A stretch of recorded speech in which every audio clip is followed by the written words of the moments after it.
Bonsoir à toutes et à tous, ravi de vous retrouver pour ce nouveau journal d'information sur TV Vendée en ce jeudi 22 mai. Voici les titres que nous allons développer. Le planning familial de Vendée cherche de nouvelles ressources. Comme plusieurs associations, sa subvention de la région Pays de la Loire sera supprimée dès l'an prochain. Les 2 salariés et les bénévoles ont donc besoin de moyens supplémentaires afin de poursuivre leur mission d'écoute et d'éducation. Les Vendéens ont déposé plus de 36 000 tonnes d'emballage dans les fameux sacs jaunes. Mais que deviennent ces déchets une fois récoltés et quelles sont les erreurs de tri à corriger? Les réponses ont pu être apportées lors de visites organisées sur le site de Trivalis à La Ferrière. Et puis nous irons à l'EHPAD Les Marronniers à la Caillère Saint-Hilaire où les résidents ont pu participer à un spectacle cabaret. Leurs souvenirs et anecdotes de voyages et de vacances ont été rassemblés puis mis en scène et en musique. La constitutionnalisation de l'IVG ou encore la libération de la parole à la suite du procès à Gisèle Pénicaud, voici quelques exemples d'éléments marquants de l'année 2024 pour l'association du planning familial. Mais l'antenne vendéenne qui a présenté son rapport d'activité pour l'année passée est inquiète pour la suite et sur sa capacité à maintenir ses missions d'écoute et d'éducation. Malgré des adhésions en hausse et des dons de particuliers, ses ressources sont annoncées à la baisse avec notamment la suppression de la subvention du conseil régional. Plus d'explications avec Alix Nanos. Avec un budget 2025 amputé de 7 000 € suite aux coupes budgétaires de la région, le planning familial de Vendée, lieu d'écoute, d'échange et d'éducation autour de la sexualité, a dû revoir son organisation et ses activités. On s'est retrouvés dans la même situation que le milieu de la culture, le milieu du sport. Donc comme on s'était engagé quand même en septembre auprès de pas mal d'établissements, on a quand même voulu honorer cet engagement, mais par contre ça se fait sur nos fonds propres, sur nos réserves. Donc c'est tenable pour 2025. Mais ça ne sera pas tenable en 2026. Donc on est vraiment dans l'inquiétude par rapport à ça. 232 animations autour de l'éducation à la sexualité ont donc bien eu lieu, mais les inquiétudes pour l'avenir sont bien présentes. Alors même qu'un programme visant à prévenir les discriminations et lutter contre les violences est entré en vigueur dans tous les établissements scolaires en 2025. Il y a eu enfin des avancées, il y a la mise en place de l'EVARS, l'éducation à la vie affective, sentimentale et à la sexualité, qui se met enfin en place et qui est un signe d'espoir pour l'éducation. On n'arrête pas de parler du consentement, ça se prépare dès les jeunes années. Donc ce programme, c'est quand même quelque chose de très rassurant, mais sans financement, c'est pas possible. Certaines missions peuvent être prises en charge par les enseignants avec une petite formation, mais ça ne suffit pas. Nous, notre salarié, elle a des années de formation et des années d'expérience, on ne peut pas compenser ça avec une journée ou quelques heures de formation pour les enseignants. C'est quelque chose qui doit se faire de manière conjointe et donc qui nécessite des financements. En cas de besoin, le planning familial propose une permanence téléphonique du lundi au vendredi, ainsi qu'une permanence physique le mercredi de 14h à 18h sans rendez-vous. IVG, violence, contraception, ici, tous les sujets peuvent être abordés. En 2024, ce sont près de 3000 personnes qui ont fait appel à l'association. Vice-championne d'Europe et première française à se qualifier pour une finale à Paris en 2024, l'athlète Louise Maraval se projette maintenant vers les Jeux de 2028 à Los Angeles. Toujours licenciée au club de l'Entente-Sèvres, elle est désormais soutenue par des sponsors nationaux et internationaux, mais elle reste attachée à ses partenaires historiques au niveau local. Un contrat de mécénat vient d'ailleurs d'être renouvelé avec un établissement hôtelier à Saint-Hilaire-de-Riez. On n'attend pas forcément de retour sur investissement, c'est vraiment pour la soutenir elle dans un premier temps.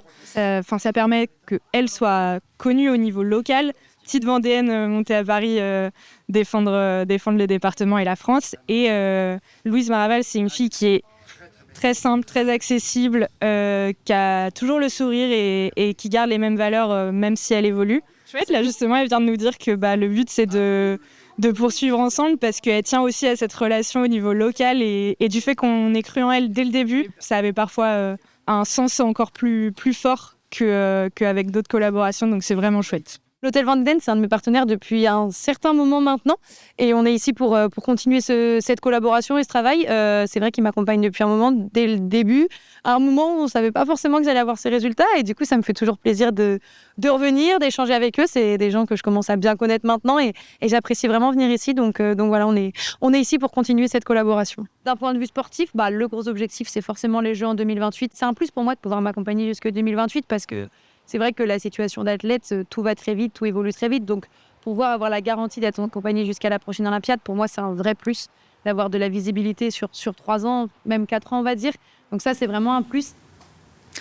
C'est un geste que vous faites sans doute quotidiennement à la maison, jeter un ou des emballages dans la poubelle jaune. En moyenne, chaque Vendéen en a rassemblé 44 kilos en 2024. Mais êtes-vous sûr de bien connaître les règles de tri et savez-vous ce que deviennent ces déchets? La semaine dernière, plusieurs personnes ont pu le découvrir en visitant le site de Trivalis, le syndicat de gestion des déchets à La Ferrière. Un reportage de Cyril Guillet. Si vous habitez à proximité de La Ferrière, ce sont directement les petits camions de poubelle qui vont venir décharger le site. Le site de Vendétri réceptionne et traite 36 000 tonnes d'emballage par an, soit 44 kilos par habitant. Tout au long de l'année, des groupes et des scolaires sont invités à visiter ce site. Mais aujourd'hui, ce sont les particuliers qui sont conviés à découvrir le fonctionnement de Vendétri. On est venu aujourd'hui donc avec ma fille pour lui expliquer le tri des déchets. Et on a trouvé ça très intéressant. Beaucoup d'enfants devraient venir voir. L'intérêt, c'est de savoir un petit peu ce qui se passe une fois que la poubelle jaune est mise sur le trottoir. Les gens savent que les emballages sont recyclés, mais ne savent pas forcément ce qui se passe entre les deux. Donc là, c'est vraiment l'idée de leur montrer à Vendétri ce que deviennent leurs emballages. Une fois arrivés ici, ces déchets sont triés par matière. Près de 80% seront ensuite recyclés. Et bien plus que la découverte de ce processus industriel, ces portes ouvertes ont un objectif éducatif. Souvent, les gens ne savent pas qu'on peut mettre tous les emballages. On nous demande souvent si les emballages doivent être nettoyés avant d'être jetés, ce qui n'est pas le cas. On ne va pas utiliser de l'eau potable pour nettoyer un emballage. Il faut simplement le vider. On va également inciter les gens sur des petites techniques, ne pas écraser leurs emballages, des petites choses qui peuvent nous aider au tri. Les gens aussi se trompent, il y a beaucoup d'erreurs de tri. Les gens se disent, par exemple, c'est du plastique, je peux le mettre dans la poubelle jaune. On va retrouver des brosses à dents, alors que non, c'est pas un emballage. Donc on réexplique vraiment cette notion d'emballage, et ça, c'est vraiment important. Ces portes ouvertes ont aussi un rôle d'accompagnement pour aider les visiteurs à réduire leurs déchets. L'occasion aussi pour eux de poser leurs questions. Je voulais savoir dans quelle poubelle il fallait mettre la capsule à café qui est en aluminium, et on peut la mettre dans la poubelle jaune. On voit qu'on fait des erreurs de temps en temps, comme un rasoir par exemple, Bic, style Bic, comme ça. Ça se met pas. J'ai appris que surtout les caisses de carton, ne pas mettre dans les sacs jaunes. C'est les cartonnettes, mais pas ces grosses caisses en carton. À force de sensibilisation, les mentalités évoluent. Mais il reste encore beaucoup d'erreurs de tri relevées dans nos poubelles jaunes. On prend maintenant la direction de la Caillère Saint-Hilaire, où les résidents de l'EHPAD Les Marronniers ont pu se remémorer leurs souvenirs de vacances et de voyages, puis les retranscrire dans un spectacle cabaret. C'est la deuxième fois que l'établissement proposait ce type d'animation très appréciée, où se mêlent anecdotes, musique et humour. Cyril Guillet. Je ne suis pas si vilaine avec les sabots tombés de haut. Avec les sabots. C'est un véritable tour de France en chanson que les résidents de l'EHPAD des Marronniers ont mis en scène pour cet après-midi cabaret. Des souvenirs de vacances et de voyages qu'ils partagent aujourd'hui avec leur famille. On a commencé par regrouper tous les résidents et puis de noter les anecdotes, les souvenirs de chacun. Après, Patrick, notre bénévole, les a mis en forme. Donc là, c'est du vécu, c'est spontané, et puis on a essayé de mettre la petite note comique, quoi. Alors, moi, je suis baigné dans l'eau bénite. Mais t'as vu que t'as pas dû tremper assez longtemps. Parce que ça n'a pas rétabli la lumière à tous les étages. C'est stimulant, ça fait marcher leur mémoire, tout ce qui est cognitif et en fait ils y mettent de l'importance en mettant le ton, le rythme et puis ils sont contents, puis ils ont la joie de vivre, le sourire, enfin on voit que ça leur plaît et ils étaient demandeurs. Les autobus vendéens, ça n'existe plus. Maintenant c'est Sauve-Tour. Sauve-Tour, c'est fini aussi. Je prends beaucoup de plaisir à partager des animations comme ça. Au moins, on participe à la vie. C'est le deuxième spectacle qui était proposé à ses résidents. Le premier était issu d'un livre tiré lui aussi de leurs souvenirs. Je parle de ma mère, elle a vraiment apprécié toutes ces animations, elle y participe beaucoup. Puis ça permet une cohésion entre les personnes âgées, je trouve ça génial. Un moment hors du temps pour ces résidents qui n'attendent qu'une chose, un troisième spectacle.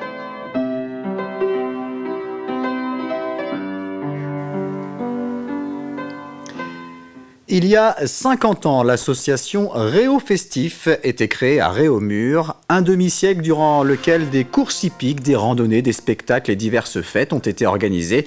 Afin de célébrer cet anniversaire comme il se doit, mais aussi valoriser le bénévolat, les membres ont concocté 2 soirs de fête, vendredi et samedi prochain. Au programme des concerts gratuits, une fête foraine et un feu d'artifice. Plusieurs groupes locaux, mais aussi l'artiste international Rena Saba animeront les soirées. C'est une première pour l'association, surtout avec entrée gratuite en fait. Donc là, c'est vraiment histoire de faire profiter tous les publics, les plus petits comme les plus grands, et puis que tout le monde puisse en profiter à sa façon en fait. On a quand même des groupes locaux sur les vendredis soirs, et puis après on a Rena Saba, quand même l'artiste international, et puis Turn Off qui arrive de Tours. Et puis le samedi, on a une fête foraine, on a aussi des cracheurs de feu, on a encore des groupes locaux, et on a Théo Lavabo, les petits-fils de Janine et les 5 gars qui viennent en tant qu'artistes. Le vendredi soir, c'est nous qui nous occupons de la restauration et de la buvette. Et le samedi, donc il y a plein de food trucks, donc ce sera food truck sucré, salé, toute la journée. Et puis à 22h30, il y aura un feu d'artifice pour le plaisir de tous. Allez, on termine ce journal avec un coup d'œil sur la météo de ce vendredi matin. Le temps sera toujours beau et calme. Les températures matinales seront en hausse. 10 à 11 degrés dans les terres, 12 à 14 degrés sur le littoral. Cette édition touche à sa fin. L'actualité revient dès demain matin à partir de 7h dans la matinale avec Simon Felipeau. Très bonne soirée sur TV Vendée.